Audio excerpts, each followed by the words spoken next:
Lorsque vous vivez votre vie, une grande partie de votre attention se porte sur votre environnement extérieur, composé de corps, de personnes, de choses, d'objets, de lieux et de temps. Une grande partie de notre attention est portée sur notre corps, comment nous nous sentons, avons-nous faim, sommes-nous fatigués, en colère, frustrés, ou avons-nous mal, et sur le temps, comme combien de temps avons-nous, où devons-nous aller, que devons-nous faire? Le fait de maintenir votre attention sur votre corps, votre environnement et le temps, tout à coup, vous sépare de votre monde intérieur de pensées et de sentiments. C'est pour ça que nous aimons cette idée d'apprendre aux gens à s'asseoir et à se déconnecter de leur environnement extérieur. Si vous écoutez de la musique douce et que vous avez les yeux bandés, alors vous avez moins de chances d'être influencé par votre monde extérieur. Si vous restez assis sans bouger, si vous ne vous levez pas, ne bougez pas, ne ressentez pas, ne goûtez pas, ne sentez pas, ne mangez pas, alors vous recevez moins d'informations. Si vous ne pensez pas à l'endroit où vous devez être demain, à ce que vous devez faire plus tard ou à ce qui s'est passé hier, mais que vous êtes dans le moment présent, alors la méditation est le moyen parfait de rendre votre monde intérieur plus réel que votre monde extérieur. Maintenant, vous pouvez exécuter ces pensées et diriger votre attention d'une certaine manière. Vous pouvez prendre conscience de la raison pour laquelle vous êtes assis là, ainsi que pourquoi vous vous mettez en colère sans raison. Vous êtes assis là et en colère. Cela devrait vous dire que votre corps, à un certain niveau, a besoin de cette émotion.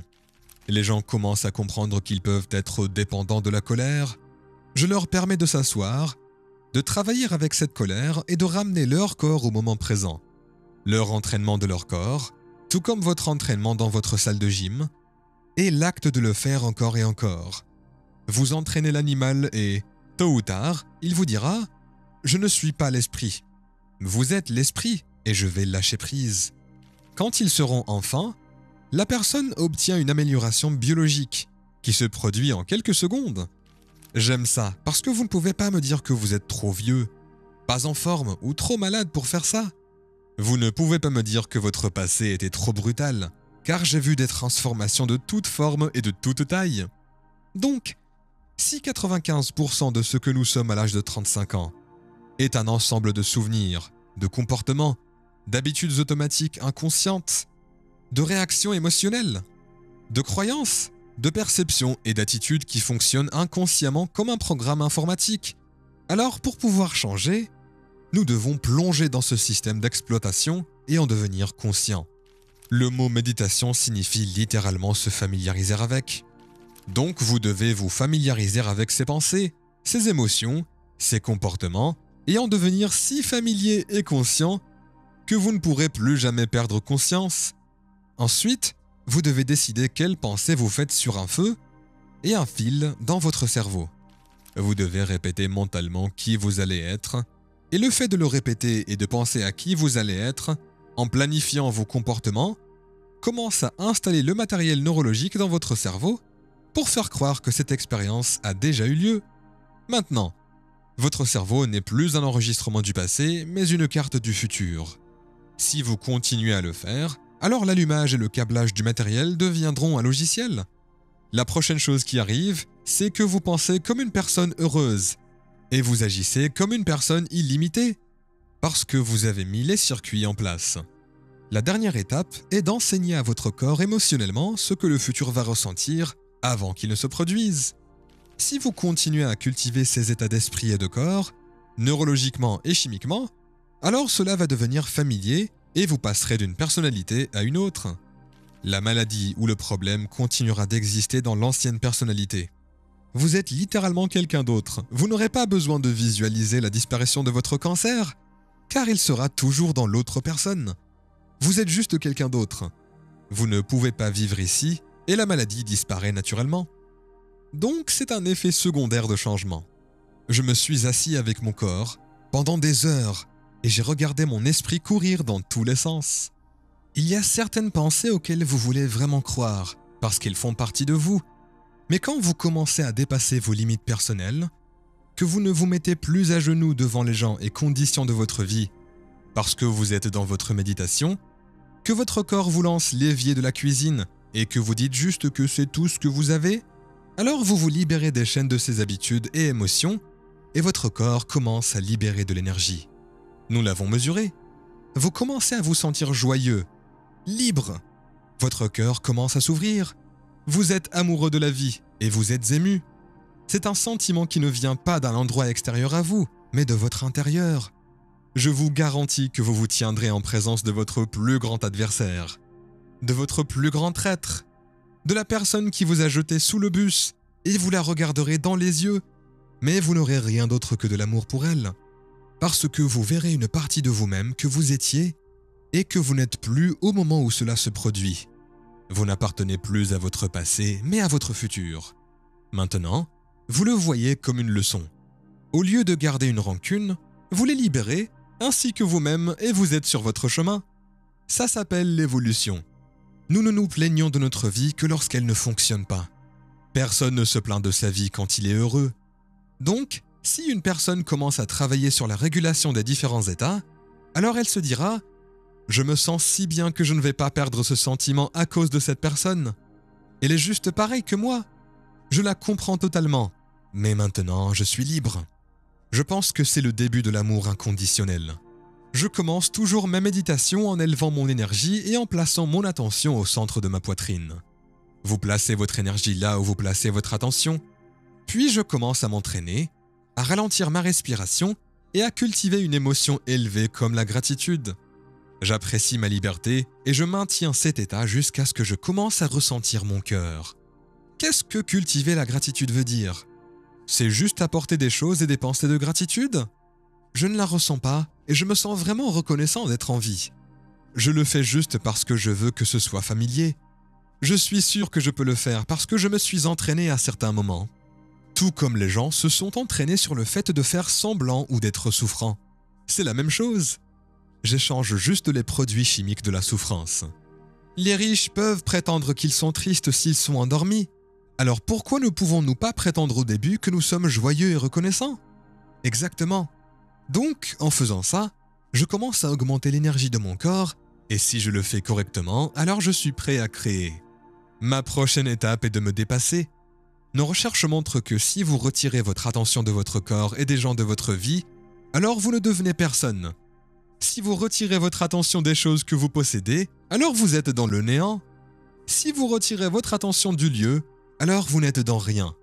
Si vous retirez votre attention du temps, alors vous n'êtes pas dans le temps. C'est le moment où vous devenez une conscience pure et où vous commencez à vous connecter à ce champ unifié ou ce champ quantique dont je parle. Alors, vous allez aussi profondément que possible dans ce champ unifié et vous continuez à vous y abandonner de plus en plus profondément parce que plus vous vous y connectez, plus vous vous sentez entier. Maintenant, vous êtes à l'endroit où toutes les choses se manifestent. À partir de là, tout dépend de ce que vous voulez. Vous pouvez changer votre énergie et vous brancher sur le potentiel d'une expérience mystique, ou vous pouvez créer une nouvelle opportunité. Je ne sais pas sur quoi je travaille, mais je suis juste ce que je choisis de faire. Puis je maintiens cela pendant un certain temps. Je m'abandonne à un esprit plus grand et je me lève prêt à ce que ma journée soit inhabituelle et différente. Il y a quelques fois où je me mets au défi à des degrés de plus en plus profonds, car si je peux me guérir, alors la prochaine question est de savoir si je peux guérir une autre personne. Qu'est-ce que je peux faire d'autre ? Puis la grande question est de savoir ce qu'on peut faire d'autre. Donc je pense que c'est méthodique. Je suis passionné par ça. Je le fais assez souvent. Je crée des choses étonnantes dans ma vie, des choses que les gens ne croiraient même pas. Mais je ne suis pas le seul. Il y a tellement d'étudiants dans notre travail qui l'ont fait. Donc pour moi, il n'y a pas beaucoup de choses que je veux matérielles. J'ai eu beaucoup de choses matérielles et ça ne m'a pas vraiment changé.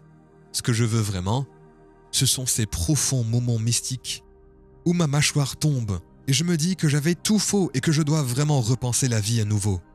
J'aime ces moments parce que certains conditionnements tendent à être supprimés et certains échecs tendent à être enlevés. Vous obtenez une vue plus claire du spectre de la façon dont la vie est faite. Si vous avez une expérience mystique, alors vous avez les systèmes biologiques en place. Je décompose ces systèmes biologiques ainsi que les différentes glandes du cerveau. Si ce système est activé, alors vous aurez une expérience sensorielle complète qui va sembler plus réelle que votre conversation, mais vous n'utiliserez pas vos sens pour la voir. En d'autres termes, Votre monde intérieur va être si transcendantalement réel que vous allez oublier le monde dans lequel vous vivez en ce moment. La glande pinéale commence à libérer des métabolites et des neurotransmetteurs qui s'insèrent dans les mêmes sites récepteurs que la mélatonine. Mais c'en est une version améliorée. La diméthyltryptamine crée la lucidité de la vision, mais la mélatonine est aussi un antioxydant. Donc on arrive à des métabolites qui sont améliorés, à des antioxydants qui sont beaucoup plus puissants que la mélatonine, des anti-cancers, anti-vieillissement, anti-maladie cardiaque, anti-coups, anti-neurodégénératifs, anti-inflammatoires et antimicrobiens. Vous prenez de la mélatonine et ça vous détend déjà. Si vous prenez une benzodiazépine, le Valium, alors vos centres de survie sont totalement désactivés et vous êtes complètement détendu et présent. Vous prenez la molécule, vous la modifiez à nouveau dans le même produit chimique que celui trouvé chez les animaux qui hibernent, et cela vous aide à dormir, mais elle supprime toutes vos pulsions comme vos pulsions sexuelles ou votre appétit. Elle supprime votre préoccupation dans l'environnement, et votre corps est maintenant en stase. Donc votre corps conserve son énergie et il est complètement dans le moment présent. Vous prenez la molécule, vous la modifiez encore et vous avez le même produit chimique que celui trouvé dans les anguilles électriques. Le système nerveux devient hautement activé, rempli d'énergie. C'est donc l'activation de ces systèmes qui vous fait glisser dans un monde qui transcende vos sens, qui est profondément réel et dans lequel vous existez en ce moment même. C'est un virage, mais aussi une expérience très différente de vous-même. J'aime ces expériences mystiques parce que, quand je les ai, le cerveau produit l'expérience qui produit l'émotion. Donc après un de ces événements, je crée une mémoire à long terme. Quand je reviens à mes sens, j'ai des circuits en place pour percevoir un spectre plus large de la réalité. Parce que maintenant, mon cerveau est câblé pour percevoir ce qui a toujours existé. Donc, qu'il s'agisse d'une expérience extracorporelle, interdimensionnelle ou d'un moment de lucidité très profond où vous vous connectez à votre âme, c'est juste que ça continue encore et vous n'avez besoin de goûter qu'à l'un d'entre eux. Vous n'êtes pas si intéressé par Justin Bieber ou Donald Trump, mais vous pourriez être intéressé par quelque chose d'autre.